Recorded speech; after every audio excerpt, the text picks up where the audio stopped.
Muy bien, pues continuando con las pláticas entre amigos que vamos a tener en este canal, invité a mi buen amigo Gustavo Rivera. Gustavo Rivera es un contador público con maestría en fiscal, diplomados internacionales en fiscal y 1000 de preparación en temas fiscales con 24 años de experiencia. Aparte es director de una empresa multinacional mexicana, el cual pues me da mucho gusto poderlo invitar y que nos va a compartir ciertos temas fiscales que para muchos siempre es una controversia. ¿Cómo estás, Gus? Todo bien, gracias a Dios. Gracias por la invitación. Un gusto estar aquí contigo. Genial, genial. ¿Sabes qué, Gustavo? Pues ahorita, como está la pandemia, como está la situación productiva, que nos cerraron puertas por todos lados en algunos temas productivos, como se viene el panorama de que, bueno, vamos a cerrar hasta abril, y luego hasta mayo, y luego hasta agosto, y ahora la escuela ya va a ser en la casa, y posiblemente así nos vaya para largo y todo este año estemos entrando y saliendo de la casa. ¿Cómo ves este panorama fiscal en el tema cumplimientos? Em, la parte fiscal, el mundo fiscal es un mundo relativamente con cierta complejidad y la verdad es que pudiésemos pasarnos toda la mañana hablando de temas fiscales de diferentes tipos. Pero hablando específicamente de esto en cuanto a lo que ha sucedido y lo que viene con tema del COVID-19, ha sido, al menos en México, y voy a hablar desde la perspectiva meramente local mexicana, ha sido complicado para los negocios, complicado para las pymes, complicado no solo para las empresas o sectores productivos que van desde una persona física o como tú con tu negocio o como una multinacional, ha sido complicado para todos.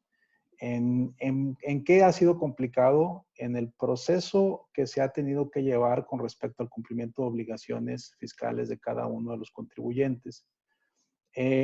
Los gobiernos a lo largo del mundo han reaccionado, algunos de forma muy favorable, algunos de forma más lenta, con respecto a que los contribuyentes difieran el cumplimiento de sus obligaciones, por ejemplo.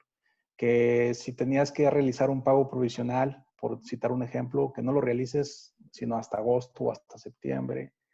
Que si tienes problemas económicos hoy día porque pues tuviste que cerrar tus operaciones por mandato de autoridad o porque te sumaste a las iniciativas de contención de la pandemia, entonces pues eso te quita flujo, no tienes flujo para pagar los impuestos, tal vez tengas flujo para pagar sueldos, pero no para pagar impuestos. Y a veces ni Entonces los eso. gobiernos, y a veces ni eso, entonces los gobiernos han reaccionado de tal forma que dan oportunidad de que difieras el pago. En el caso de México no ha sucedido así. En el caso de México, la respuesta ha sido pues muy prácticamente nula, pero sí tienes que cumplir con tus obligaciones. Y el cumplimiento de las obligaciones no se ha detenido, ni veo que se vaya a detener, porque pues en estricta teoría en esta semana estamos en el pico de la pandemia, según las autoridades, y acaban de anunciar la reactivación de actividades de forma paulatina.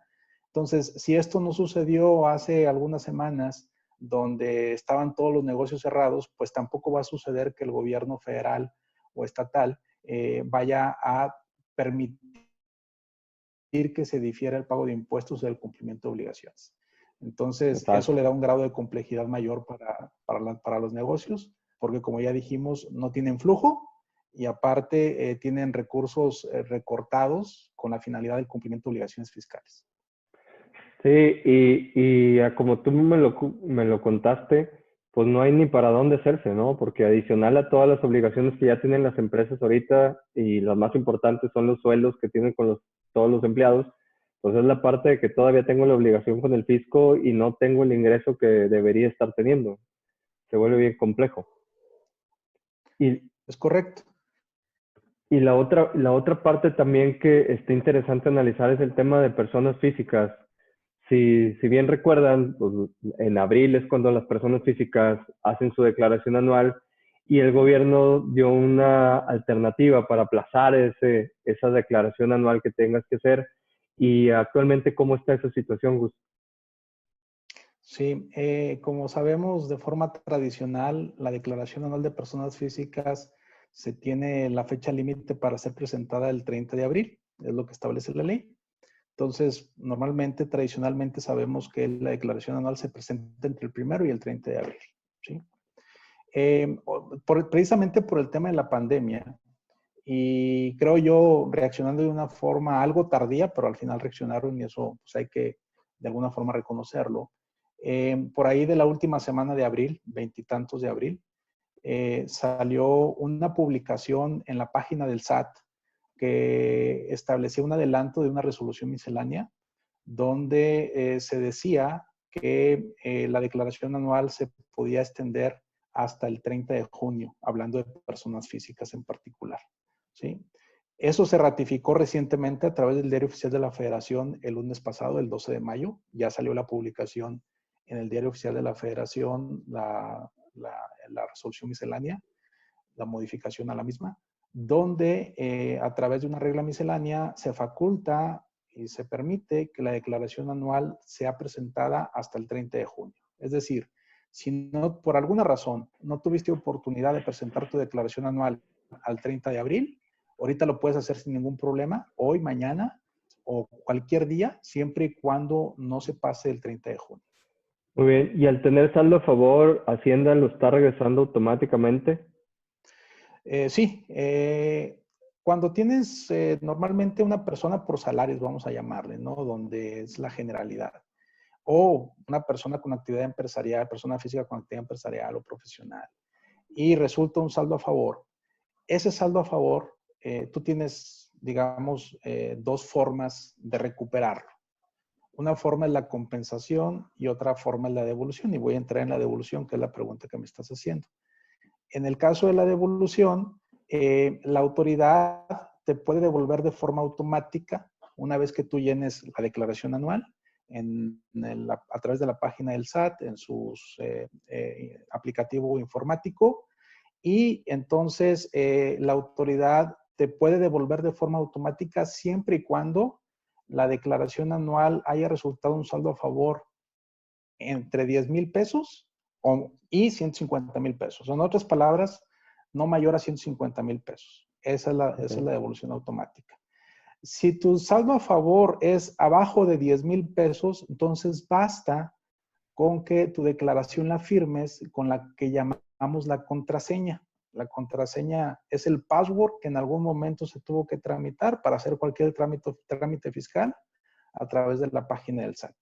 Okay. Si tu saldo supera los 10,000 pesos y hasta 150,000 pesos para que sea automático, como ya comentamos, entonces sí necesitas lo que le llamamos la firma electrónica, que es la firma que tú tramitas a través del SAT, donde te arrojan algunos archivos y esa firma electrónica sirve para estos efectos y para algunos otros que ya se le está dando uso un poquito mayor generalizado.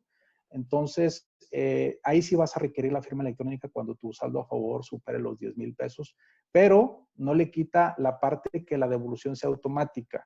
A mí la verdad me ha sorprendido que este año la devolución ha sido sumamente rápida. En promedio, más o menos se están devolviendo en 3 días. Te pongo mi ejemplo personal. Yo presenté mi declaración anual un domingo. El martes ya estaba mi devolución. Prácticamente fueron menos de Muy 40. rápido. Demasiado rápido. Así es. Entonces, ¿por qué también esa rapidez? Porque la autoridad a través de los años anteriores, yo realmente empecé a ver un cambio en la administración fiscal a partir del sexenio del 2000 en adelante, el sexenio de Vicente Fox. Pero ha sido constante y ha sido mantenido la evolución electrónica o tecnológica del SAT. Es porque ya todo está electrónico. Porque tú facturas y hay una factura electrónica. Porque te facturan y hay una factura electrónica. Porque ya la autoridad tiene tus datos, entonces ya, de hecho, cuando tú haces tu declaración anual, ya la haces, ya no hay mucha ciencia para hacer una declaración anual. De hecho, ya, o sea, no la tendrías que hacer, ellos ya la tienen, ¿no? Ellos ya la tienen. De hecho, ellos incluso cuando tú abres tu declaración, ellos ya te proponen un saldo y te preguntan si estás de acuerdo o no con ese saldo. Órale. Obviamente, es muy sano que tú entres a ver tus registros, a ver las facturas, a ver cómo te las clasificaron, las facturas de tus gastos, a ver si están capturando todos tus ingresos, o a lo mejor tuviste una situación especial durante el año que ellos no tienen ese dato todavía, como por ejemplo, te voy a dar un ejemplo típico, si yo obtuve un préstamo. Los préstamos en las declaraciones anuales o en los impuestos obviamente no son gravables, es decir, no pagas impuestos por ellos. Sin embargo, sí tengo la obligación de declararlo para que precisamente no se grave si el préstamo es arriba de 600,000 pesos. Eso la autoridad no lo sabe. Tienes que declararlo con la finalidad de que si tienes una revisión no tengas ningún problema. O si recibiste Ok. un donativo o si recibiste una herencia, los cuales también son exentos, pero tienes que declararlos. Eso la autoridad no lo sabe. Por eso no es bueno darle clic al OK cuando la declaración te dice que si estás de acuerdo, ves tu saldo a favor y dices, pues sí, sí estoy de acuerdo para que sea rápido todo y le das clic y ya. No, así hay que revisar, sí hay que revisar un poquito ahí y recordar un poquito qué fue lo que hice durante el año. Órale, está muy bien. Mencionabas ahorita el tema de la compensación. Yo me acuerdo que salió hace a lo mejor un año, no recuerdo bien, de hecho lo platiqué contigo una vez, el tema de que antes nosotros teníamos, por ejemplo, en mi caso, en el despacho de seguros, cuando comercializamos seguros de vida, pues no tenemos IVA. Los seguros de Correcto. vida, los seguros de vida no facturan IVA. Entonces eso nos crea un saldo a favor en el IVA y lo compensábamos contra ICR. Y de repente el SAT dijo, no, papá, ya no se puede compensar un impuesto contra otro. Entonces, actualmente cuando haces la declaración anual como persona física, pues tienes un saldo a favor de ISR. Esa compensación que hablaste ahorita, ¿contra qué es? Bueno, puede haber diferentes casos, ¿sí? Pero me voy a regresar un poquito. Precisamente lo que dices antes, sí se podía hacer lo que le llamábamos nosotros la compensación cruzada o compensación universal, donde si tú salías, resultaba un saldo a favor de IVA, lo podías compensar contra ISR o retenciones, o ISR contra IVA y retenciones, los que causan el IEPS, que es un impuesto especial sobre producción y servicios, por ejemplo, el tema de la cerveza, la gasolina, etcétera. Entonces podían compensar IEPS contra IVA, IEPS contra ISR, vamos, era todos contra todos en materia impositiva, ¿no?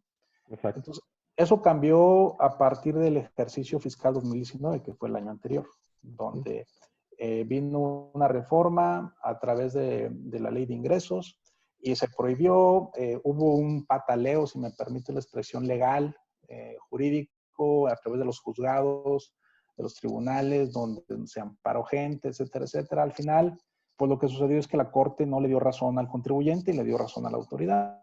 Entonces, hoy día están prohibidas hacer las compensaciones universales o cruzadas. Si tú tienes un saldo a favor de ISR, entonces solamente lo puedes compensar contra ISR. Ya no puedes compensarlo contra las retenciones. Es decir, si tú le retienes a alguien más el impuesto, tiene que ser contra el impuesto propio. Si tú tienes un saldo a favor de IVA, nada más puedes compensarlo contra IVA.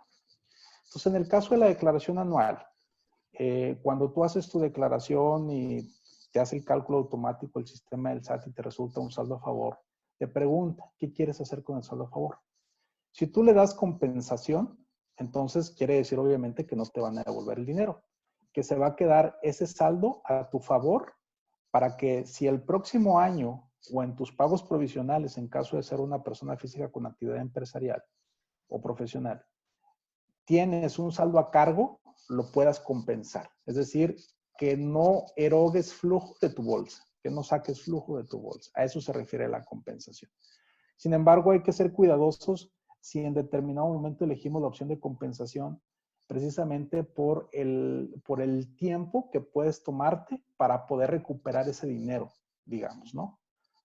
Sí, le va Porque, a hacer a cuentagotas conforme vaya teniendo un saldo a cargo. correcto. Entonces, si yo soy una persona física asalariada y nada más no tengo otra actividad y me sale un saldo a favor y le doy compensación, pues quiere decir que en su caso solamente voy a poder recuperar ese dinero hasta dentro de un año, si es que me sale un saldo a cargo. Si A eso ahí se refiere. alguien al momento de hacer su declaración se equivoca y le da a compensar sin querer y la manda, puede hacer la complementaria y luego después exigir el saldo a favor. ¿Correcto? Ok. Hay formas de corregirlo, precisamente es a través de una declaración complementaria y en la declaración complementaria se elige la devolución. Oye, ¿y qué pasa si el SAT de repente no pasan 2 días, 3, 4, 10, 15 y no te regresa el dinero? Malas noticias. Ándale, ¿qué se Sí, hace? la verdad es que sí sucede. El SAT, cuando uno presenta su declaración anual, como lo comentamos hace rato, ya todo está precargado, ya hay facturas precargadas y todo el tema, ¿no? Entonces, si el SAT ve un movimiento atípico dentro de las facturas que tú estás deduciendo o dentro de los ingresos que estás teniendo, como por ejemplo, que hayas tenido un ingreso por intereses y no lo declaraste, o así sucesivamente. Entonces el SAT te va a rechazar la devolución. Entonces, solicitaste la devolución automática, no te llegó, pasaron 10, 15, 20 días y no ha llegado. Bueno, entonces quiere decir que te rechazaron la devolución automática. No quiere decir que tu derecho a que te devuelvan ya se eliminó. Tú sigues conservando el derecho a que te devuelvan. ¿Y cómo vas a ejercer ese derecho? Lo vas a ejercer a través de una devolución manual del impuesto. ¿A qué me refiero con esto? Que hay que hacer un trámite adicional. A través de la página del SAT, en el buzón tributario, hay un apartado donde puedes entrar y ahí hacer el trámite. Y el trámite es llenar un formulario electrónico donde te va a preguntar qué tipo de devolución estás queriendo tramitar, qué clase de impuesto, por qué resultó, tus generales, fiscales, RFC, domicilio, etcétera, etcétera. Y te va a solicitar que adjuntes al trámite de forma electrónica los comprobantes que dan lugar a la devolución. Es decir, todos tus facturas. gastos, todas tus facturas, y te va a pedir también la copia de la carátula electrónica del estado de cuenta donde quieres que te deposite. Si tú adjuntas todo y envías el trámite, no debes de tener problema. Aquí el único tema es que la autoridad para una devolución automática, ahí sí se toma un tiempo mayor. Se tiene Y que ya ahora sí resolver. son revisadas manualmente. Correcto, son revisadas manualmente y ahí sí se va a 40 días hábiles como máximo. Tómalo. ¿Sí? Entonces sí pueden pasar 2 meses sin que te devuelvan.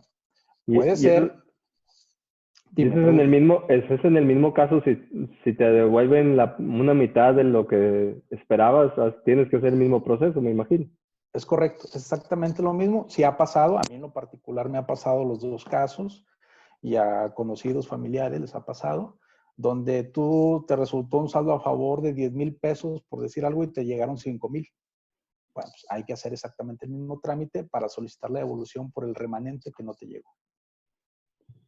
Muy bien. Y en el caso de que salga un saldo a cargo, ¿lo tienes que pagar en ese momento o hay forma de diferirlo? Cuando resulta un saldo a cargo, tú presentas tu declaración anual, ya se fue la declaración anual, entonces se te emite lo que se le llama una línea de captura. Una línea de captura es una referencia bancaria para que vayas a tu portal bancario y hagas el pago. La línea de captura trae una fecha de vencimiento, por decir algo. Si tú el día de hoy presentas tu declaración anual, la línea de captura se te va a emitir y va a traer fecha de vencimiento el 30 de junio, porque es el último día que tienes para pagar, ¿sí?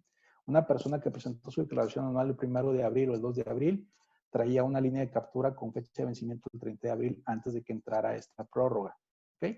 Entonces, quiere decir que hasta esa fecha puedes pagar. Tú llegas al 29 de junio, tú pagas, o el 30 de junio tú pagas, no tienes problema.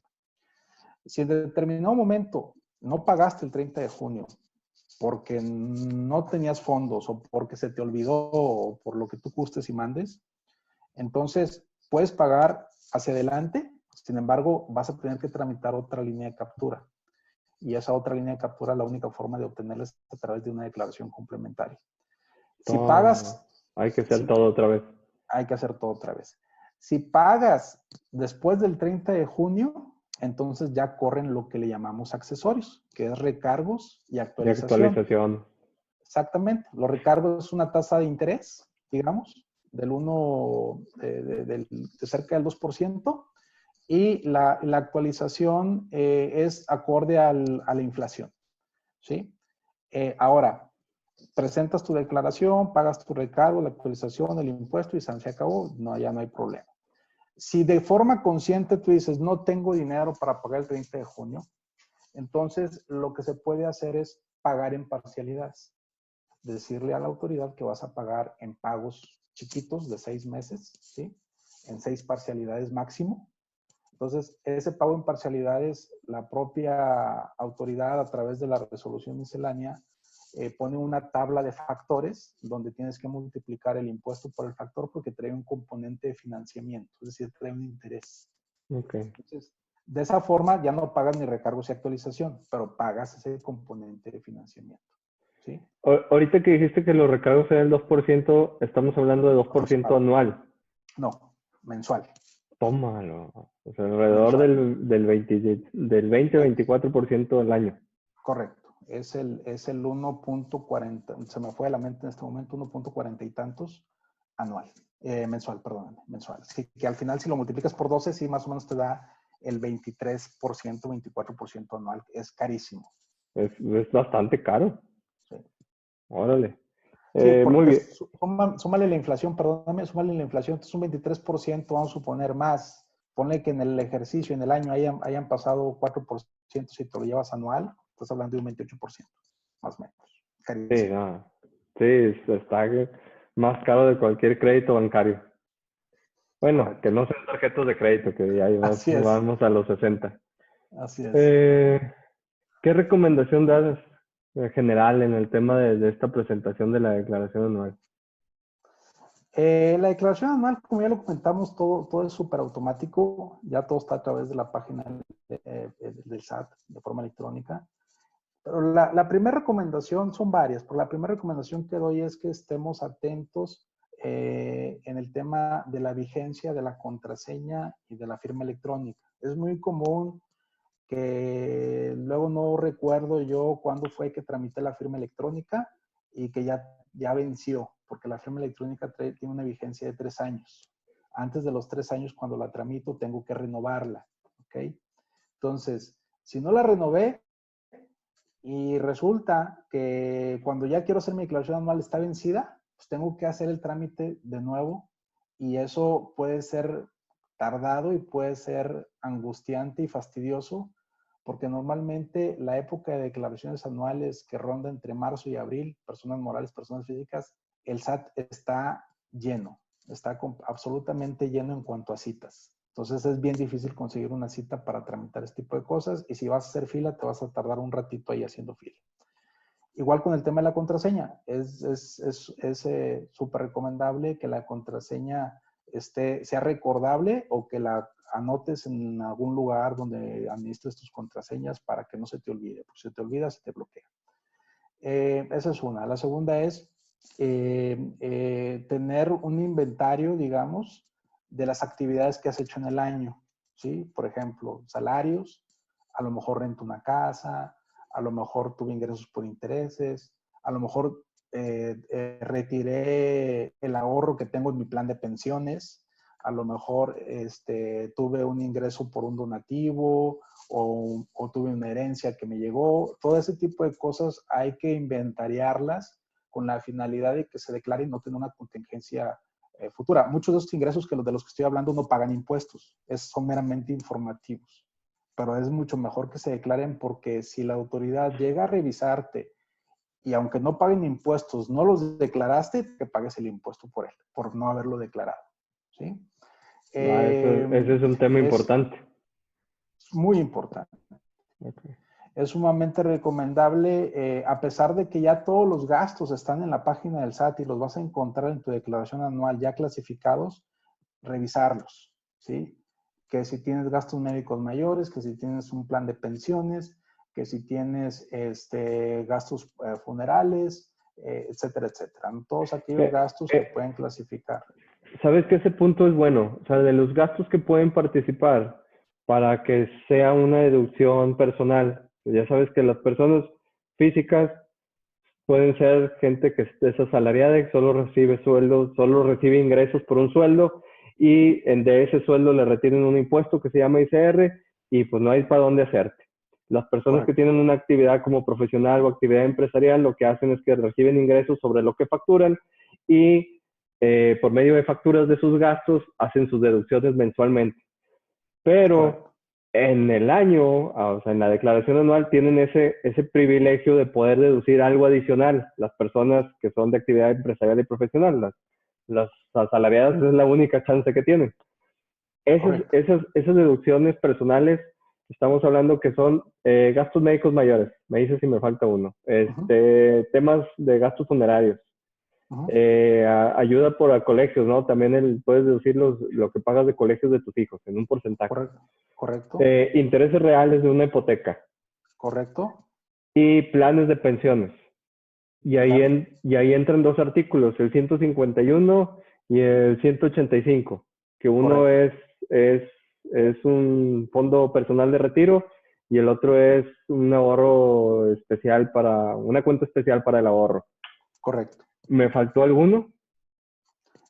Uno que no es muy socorrido aquí, que solo aplica más bien para el Estado, para la Ciudad de México, que es el tema de transporte para escolar. Okay.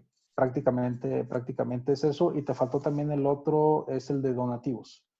Los donativos son deducibles. Si tú otorgas un donativo a Cruz Roja, a Bomberos, a Teletón, a la Cáritas, a quien quieras, si tienes tu recibo de donativo, puedes deducirlo. Tiene una limitante del 7% de los ingresos del año anterior. ¿Sí? Okay. Son creo que los que estás bastante bien enterado del tema, entonces son los que son prácticamente Sí, te faltaron solo. me acuerdo, sí me acuerdo. Fíjate que en el tema de seguros que nosotros vemos, los gastos médicos mayores, pues bueno, está por default, ¿no? La gente que tiene gastos médicos mayores individuales con nosotros, pues ya sabemos que van a requerir su factura para hacerlo deducible, ya sea en su negocio o en la declaración anual como persona física. Lo que no le sacan mucho provecho a muchas personas es el tema del ahorro para el retiro. Entonces, uno es porque no saben que puede tener el apalancamiento de que Hacienda pague una parte de su retiro y la otra es porque pues, les dan miedo un poco a largo plazo. Entonces, en el tema del retiro, en el que es la cuenta especial para retiro, pues ese tienes que ahorrarlo hasta los 64 años el plan de seguro te lo entrega hasta los 65. Y ahorita lo mencionaste que es no deducible, digo, te hacen una retención si sacas el dinero antes. Y eso a lo mejor a las personas les da un poco de miedo, sin embargo, pues el dinero que Hacienda está poniendo a tu propio ahorro, pues la verdad es que se vuelve bien interesante. Y la otra cuenta especial de ahorro, esa si bien la puedes recibir antes de los 65 años, esa puedes hacer planes más chicos, puedes hacer un plan de 10 años y por 10 años hacer esa deducción de impuestos, que también es interesante meterla en esa categoría de deducciones personales que puedes hacer. Sí, claro. Los dos son herramientas útiles y yo les llamo, porque así lo son, la verdad, son herramientas de planeación fiscal. Sí, al final del día, cuando hablamos de planeación fiscal, nos imaginamos de acá superestructuras y superingeniería fiscal y no, en mi opinión no es así. La planeación fiscal es como cualquier otra planeación, es como tu planeación del día. ¿Qué me conviene hacer primero? ¿Sí? Es como tu planeación de tus vacaciones, a dónde quiero ir, dónde quiero gastar. Así es la planeación fiscal. Entonces, en este caso en particular, y si quieres después me invitas otra vez para hablar de planeación fiscal o de algunos otros temas interesantes de eso, Claro. ¿no? Pero ¿a qué voy con esto? Que en este tema en particular es un esquema de planeación, ¿sí? Si en determinado momento la propia ley, la ley, me establece beneficios explícitos en la propia ley, donde me dice que yo puedo deducir mi plan de pensión o mi ahorro para el retiro, y eso a mí me da o el resultado de no erogar el pago de impuestos, es decir, no sacar flujo de mi bolsa, o me da la posibilidad de recuperar un saldo y con ese saldo seguirlo invirtiendo en el plan, que puede ser un destino, o en su defecto pagar otra cosa o invertirlo en algún otro lado, pues bueno, puede llegar a ser un esquema de planeación o de financiamiento, ¿sí? En el caso del retiro, por ejemplo, sabemos que si llega a los 65 años y se cumple el objetivo del plan, entonces hay un exento que la propia ley te da, que ahorita oscila más o menos en los 2.6 millones de pesos, más o menos. Entonces, si yo lo puse en mi plan de retiro y a los 65 años yo tengo 2.6 millones de pesos, además de que la autoridad me regresó el dinero de mi devolución por ese gasto, también no pago el impuesto a los 65 años por esos 2.6 millones. Es la parte que está bien padre porque es la parte que mucha gente no ve y mucha gente que está como sueldos y salarios que no hay de dónde deducir, pues ve esa parte donde dices, oye, si le pongo cierta cantidad a una inversión que va a ser para mi retiro, le voy a ganar el 30% porque me lo van a regresar de impuestos. Adicional, esa inversión que me da el 30% que no te lo da ningún otro producto financiero, a los 65 años me lo van a regresar libre, polvo de paja si son menos de 2.600.000. Claro. Es una maravilla. Sí, sí. El 30% dependiendo de dónde te ubiques en la tarifa. Del rango de sueldo que tengas, ¿no? Exacto, vamos a hablar del 30% en generalidad. Sí, exactamente. Entonces, es un esquema de planeación. Hay gente que dice, bueno, pero es que, ¿para qué lo deduzco si lo voy a sacar dentro de 5 años? Tengo 40 años y lo voy a sacar dentro de 5 años y voy a pagar el impuesto, pues no tiene caso. Pues, a ver, si estás planeando para sacarlo dentro de 5 años y que no sea un instrumento de ahorro de largo plazo, pues sí tienes razón. ¿Para qué? Pero si realmente estás preocupado por tu retiro y realmente lo vas a sacar hasta cuando lo necesites y vas a hacer todo lo posible por cumplir el plan y eso trae un exento de 2.6 millones de pesos, lo cual significa, tomando el 30%, de acerca de 780 mil pesos de impuesto, ¿sí? Que te vas a ahorrar, pues métele ahí hasta 2.6 millones y vas a tener eso libre cuando ya estés grande, te jubiles y necesites ese flujo. Es una maravilla. En otra plática, si quieres, hablamos de ese tema y hacemos unos ejemplos, te hago unos ejemplos de corridas de financieras y ahí se los platicamos para que la gente que lo vea tenga datos en números y pueda ver cómo va trabajando el dinero por ellos. Con gusto, claro que sí. Oye, Gus, pues no quisiera hacer esto muy largo. Muchas gracias por darme un poquito de tu tiempo. Estamos en contacto para seguir haciendo estas pequeñas pláticas y muchas gracias. No, hombre, al contrario, gracias por tenerme aquí contigo y cuando gustes podemos hablar de este apasionante mundo de los impuestos. Apasionante para ti. Vale. Un abrazo, hasta luego. Luego, Muchas bye gracias. bye. Bye. Bye bye.